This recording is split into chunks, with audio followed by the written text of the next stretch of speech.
আমি হুমায়ুন কবির, ভরতপুর বিধানসভার বিধায়ক। আমি মুর্শিদাবাদ জেলার বিশেষ করে জঙ্গিপুর সাব ডিভিশনের জঙ্গিপুর বিধানসভা, রঘুনাথগঞ্জ বিধানসভা, সুতি বিধানসভা, শামশেরগঞ্জ বিধানসভা, ফারাক্কা বিধানসভা এলাকার সমস্ত স্তরের মুসলমান ভাইদের এবং অমুসলিম ভাইদের অনুরোধ রাখছি যে আপনারা নিজের নিজের এলাকায় শান্তি বজায় রাখুন, সুস্থতা বজায় রাখুন, প্রশাসনের সঙ্গে সহযোগিতা করুন, প্রশাসনের সহযোগিতা নেন, গ্রহণ করুন। কারণ আপনাদেরকেই এলাকায় বসবাস করতে হবে। আপনাদের পিতা মাতা, বাবা মা, সন্তান, স্ত্রী সবাইকে নিয়ে আপনাদেরকে ওখানে স্থায়ীভাবে বসবাস করতে হবে। কাজে আপনারা যদি সম্প্রীতি নষ্ট করেন বা আপনারা যদি শৃঙ্খলা ভঙ্গ করেন, আপনারা যদি আইনকে অমান্য করেন, আপনাদের অনেক ভুগতে হবে বা অনেক সমস্যায় আপনাদেরকে দিন যাপন করতে হবে। তাই উভয় সম্প্রদায়ের মানুষের কাছে আমি সম্প্রীতি বজায় রাখার জন্য এবং প্রশাসনের সঙ্গে সহযোগিতার হাত বাড়িয়ে দেওয়ার জন্য এবং জঙ্গিপুর পুলিশ পিটির সমস্ত স্তরের পুলিশের আধিকারিকদেরও অনুরোধ করব যে আপনারা যত সম্ভব গ্রাসরুটের যারা মাথার বা গ্রহণযোগ্য মানুষ আছে তাদেরকে সঙ্গে নিয়ে সম্প্রীতির জন্য একটা পিস কমিটি তৈরি করুন, শান্তি কমিটি তৈরি করুন এবং সেই শান্তি কমিটিদের বেশি বেশি করে রাস্তায় শান্তি মিছিল এর মাধ্যমে আপনারা এলাকার শান্তি ফিরিয়ে আনার চেষ্টা করুন। এটা মনে রাখবেন, ওখানে যারা স্থানীয় হিন্দু এবং স্থানীয় মুসলমান যারা বসবাস করেন, আপনাদের সংখ্যা যাই থাক, আপনারা রাজ্যের একটা সাম্প্রদায়িক দল বিজেপি, তারা কিন্তু এখানে এই মুর্শিদাবাদ জেলার সংখ্যাগরিষ্ঠ মুসলমানদের উত্তপ্ত করার জন্য বা হিন্দু ভাইদের কিছু অংশকে প্ররোচনা দিচ্ছে, তারা যেন মুসলিমদের ধৈর্য ত্রুটি ঘটায় এবং তাদের বিরুদ্ধে উল্টোপাল্টা আচরণ করে, যাতে মুসলিম ভাইরা ক্ষিপ্ত হয়ে হিন্দু ভাইদের উপরে অত্যাচার করে, আক্রমণ করে। কোনো প্ররোচনায় পা দেবেন না। আপনারা নিজের নিজের এলাকায় শান্তি স্থাপন করুন, শান্তি বজায় রাখুন, প্রশাসনের সহযোগিতা নেন। স্থানীয় প্রশাসন, থানাগুলা এবং যারা সাব ডিভিশনের পুলিশ আধিকারিক আছেন, যারা এসপি আছেন, অ্যাডিশনাল এসপি আছেন, তাদেরকে অনুরোধ করব আপনারা বেশি বেশি করে উভয় সম্প্রদায়ের মাথার লোকদের যারা সমাজে গ্রহণযোগ্যতা আছে তাদের নিয়ে পিস মিটিং করে এলাকায় শান্তি স্থাপন করুন। আর অযথা আননেসেসারি নেট বন্ধ করে আরো মানুষের মধ্যে কিউরিওসিটি বা মানুষকে আরো ক্ষিপ্ত হয়ে উঠছে, এই ধরনের পদক্ষেপ থেকে আপনারা যত দ্রুত সম্ভব নেট চালু করে দিন এবং সাধারণ মানুষের স্বাভাবিক চলাফেরার উপরে বেশি গুরুত্ব আরোপ করুন। নমস্কার। বিএসএফ কে ডাকতে হবে কেন? লোকাল পুলিশ যথেষ্ট হয় না? এত রাজ্যের প্রশাসন আছে, একটা কোথাও ল অ্যান্ড অর্ডার ভঙ্গ হচ্ছে না, একটা 3-4টে থানা এলাকা, কি এমন ওখানে টেররিস্ট জোগাড় হয়েছে? কি এমন শক্তি, কোথা থেকে কে শক্তি যোগাচ্ছে? পুলিশ লোকাল জনপ্রতিনিধিদের, লোকাল যারা অন্য দলেরও যারা ইম্পর্টেন্ট লোক আছে তাদের শুধু ডেকে পিস কমিটি করুক, হুইপ দিয়ে দিক, 163 সঠিক ইমপ্লিমেন্ট করুক, সব পিস হয়ে যাবে। বিএসএফ এর উপরে ভরসা না করে, বিএসএফ কে ঢুকতে দেওয়ার সুযোগ না করে দিয়ে, জঙ্গিপুর পুলিশ পিডির যথেষ্ট স্ট্রেংথ আছে। যদি তাদের আরও পুলিশ ফোর্স দরকার হয়, অফিসার দরকার হয়, রাজ্য প্রশাসনের সাথে যোগাযোগ করুক, পুলিশ প্রশাসন নামাক। জেলা পুলিশ, রাজ্য পুলিশ যথেষ্ট ক্ষমতা রাখে, যথেষ্ট স্ট্রেংথ রয়েছে, তাদেরকে দিয়ে সঠিকটাকে বের করুক। কোথা থেকে এটা তৈরি হচ্ছে, কারা এটাকে ইন্ধন যোগাচ্ছে, সমাজের নিম্ন বর্ণে যারা বসবাস করে, যারা নিম্ন শ্রেণীর মানুষ, যারা অশিক্ষিত, যারা সমাজে দিন আনে দিন খায়, সেই সমস্ত লোকগুলাকে কারা ভুল বুঝিয়ে রাস্তায় নামিয়ে আইন শৃঙ্খলাকে চ্যালেঞ্জ করছে। এটা যে কটা মেড়া আছে তাদেরকে ধরে লক আপ করুক না, সব ঠান্ডা হয়ে যাবে। কোনো মতেই সাম্প্রদায়িক দাঙ্গা কোনো অবস্থাতেই আমরা মান্যতা দিতে পারি না বা কাউকে উস্কানি দিতে পারি না। আমরা রাজনীতির টাইমে রাজনীতির ভাবে কারো মোকাবেলা করতে গিয়ে কেউ যখন আমাকে কিছু বলে আমি তার বিরুদ্ধে বলেছি, আমি অস্বীকার করছি না।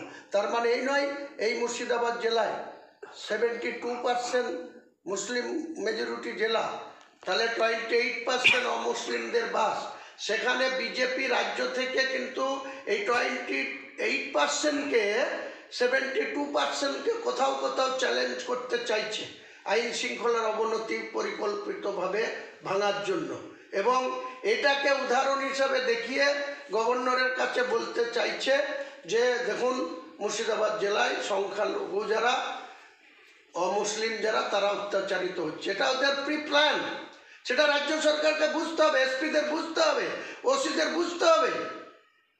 তাহলে দেখবেন অনেক সমস্যার সমাধান হয়ে যাবে।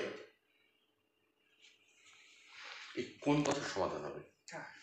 ইমিডিয়েটলি সর্বদলীয় মিটিং করুক, ইমিডিয়েটলি হিন্দু মুসলমানের ইম্পর্টেন্ট ব্যক্তিদের নিয়ে ওখানে পিস কমিটি তৈরি করুক, এবং পুলিশ এবং পিস কমিটির লোকরা শান্তি মিছিল করুক। যে নেট বন্ধ করে রেখেছে ওটা নেট ওপেন করে দিক, দেখুন পিস হয়ে যাবে, ঠান্ডা হয়ে যাবে। আমরা যে এলাকায় বসবাস করি 1982 সাল থেকে সেটা দাঙ্গা কবলিত এলাকা শক্তিপুর। রাজ্য প্রশাসনের কাছে রেকর্ড আছে 1982, 1984, 1988, 99, 2002 বারবার সেখানে কমনওয়েলথ দাঙ্গা হয়েছে। আমরা কোনো সময় পিছু হটিনি। আমরা প্রশাসনকে সঙ্গে নিয়ে এলাকার হিন্দু মুসলমানের যারা ওয়েটফুল লোক, যারা বেশি সামনের সারিতে দিয়ে লোককে থামাতে পারে, তাদেরকে নিয়ে আমরা সবসময় এলাকা পিস করে দিয়েছি। আর এটা কি এমন ঘটনা যে হবে না পিস? আপনি যাচ্ছেন নাগানো এলাকায়, আমাকে না ডাকলে আমি কেন যাবো? আমি কি কারো বাবার চাকর আছি নাকি? ওই খলিলুরের চাকর আছি না, ইমানির আছি না, জঙ্গিপুরের ওর আছি? আমাকে প্রশাসন ডাকুক, আমি দায়িত্ব নিয়ে বলছি। আমি জঙ্গিপুরের মানুষকে যতটুকু চিনি, আমি যদি 1 ঘন্টার ওখানে বক্তৃতা করি পুরো এলাকা পিস করে দেবো। কিন্তু আমাকে না ডাকলে আমি গায়ে মানে নাম মডেল কেন সাজতে যাবো? জনপ্রতিনিধি হিসেবে তো আপনার তো একটা দায়ী রয়েছে। আরে জনপ্রতিনিধি আমি যেখানকার, সেই এলাকার কোনো পিস গন্ডগোল হোক না, আপনাকে কাউকে ডাকতে হবে না, আমি নিজেই যথেষ্ট। হয় না পিস হয় না। আচ্ছা, মুখ্যমন্ত্রী তো একটা বার্তা দিয়েছে যে এইরকম আচরণ করবে না, থামছে না কোনো। আরে ভাই, মুখ্যমন্ত্রী তো কি চান যে কোনো এলাকা গন্ডগোল হোক, কেউ দাঙ্গা করুক? কোনোদিনই চান না। কিন্তু মুখ্যমন্ত্রীর কথা বলে দিচ্ছেন, সেই কথাটাকে যদি কেউ মানে গুরুত্ব না দিয়ে যদি সে নিজের মতো করে সেই এলাকায় আইন ভাঙতে চায়, তাহলে টিট ফর ট্যাট, মানে যে যেমন করবে তাকে সেইভাবে ট্রিটমেন্ট করতে হবে, তা নাহলে সে থামবে না। কোনো কি বহিরাগত শক্তি মদত দিচ্ছে? কোনো বহিরাগত শক্তি নাই, এসব বাজে কথা, অপপ্রচার। বহিরাগত কোনো কাজের খেয়ে দিয়ে কাজ নেই। আমাকে একটা চ্যানেল বলছে ওখানে বর্ডার এলাকা, বাংলাদেশ থেকে লোক। বললাম বাংলাদেশের লোকের খেয়ে দিয়ে কাজ নাই, তাদের নিজের দেশ সামলাতে পারে না, নিজের সংসার সামলাতে পারে না। তারা মুর্শিদাবাদের সুতিতে এসে, শামশেরগঞ্জে এসে, ধুলিয়ানে এসে, সাজুর মোড়ে এসে তারা গন্ডগোল করতে আসে। লিডারশিপ আছে, অনেক সমাজের কাছে তাদের গ্রহণযোগ্যতা আছে, তাদেরকে শুধু প্রশাসন ডাকুক, ওসিরা ডাকুক, পিস মিটিং করুক, সমস্যার ভিতরে ঢুকুক। তা না ঢুকে শুধু ইমামদের ডেকে বলে দিচ্ছে। আর ইমামরাও মনে করছে যে আমরা বিরাট বড় বাহাদুর হয়ে গেছি, আমরা নামাজ পড়াই বলে আমরা গিয়ে গ্রামে যা বলবো সেটা। কোনো ইমামের কথা কোনো মুসলিম সমাজের লোক জেনারেলের ক্ষেত্রে নামাজ পড়ানো ব্যতি রেখে কোনো কথা তাদের গুরুত্ব দিয়ে শুনবে না। আমি নিজে 3-4টে সমাজের কর্ণধার হিসাবে কাজ করি গ্রামে, সেখানে ইমামদেরকে খেতে দেয়, তাদের জামা কাপড় দেয়, তাদের একটা 8,000-10,000 টাকা বেতন দিয়ে দেয়, এটুকুই।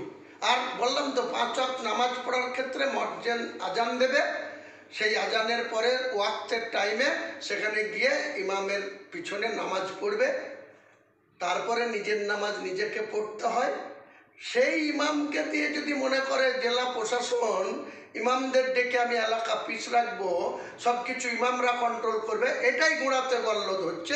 আর তার জন্যই শামশেরগঞ্জ, উমরপুর, সাজুর মোড়, ধুলিয়ান সব জায়গায় গন্ডগোলটা হচ্ছে। লালবাগের সে ইমামদের একজন জেলা নেতা আছে, তাকে দিয়ে দিয়েছে, তাতে তো দোষের কিছু না।